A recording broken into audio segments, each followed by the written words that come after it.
आज हामीले 2082 साल फागुनको आज कति गते रे जीवन?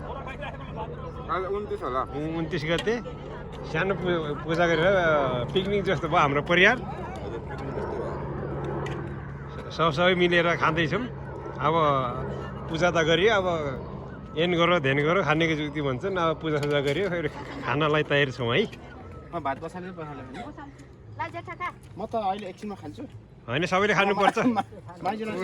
पुरा पुरा म भात लिएर आउँछु कि उताबाट। यता दिनु। कस्तो भयो जिउनु भयो आजको पूजा?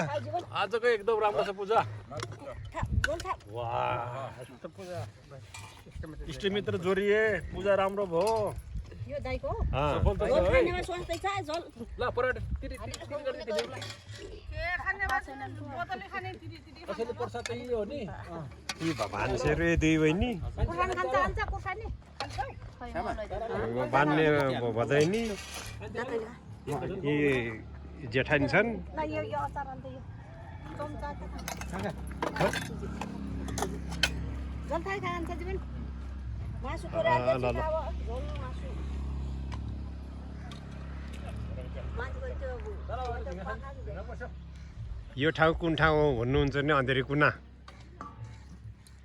अँधेरी कुना भन्नुहुन्छ। घरहरू यस्तो गजा गजाको बनेको छ, उजेलो कुना भएछ। जीवन झोल था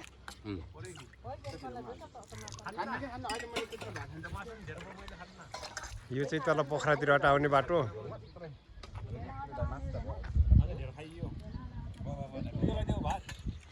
भात कस्तो छ?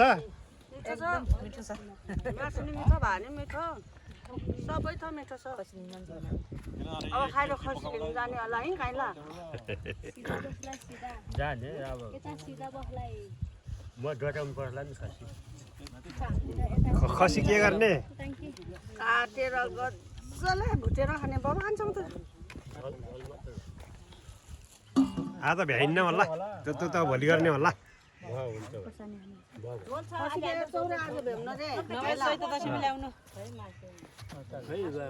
भाउजूले भन्नुभयो खसीले खाने। के अरे देवर भाउजू कुरा ठ्याक्क जब मिलेछ, हामीले नि खानु पाइने भयो। हामी त खुसी छौँ है।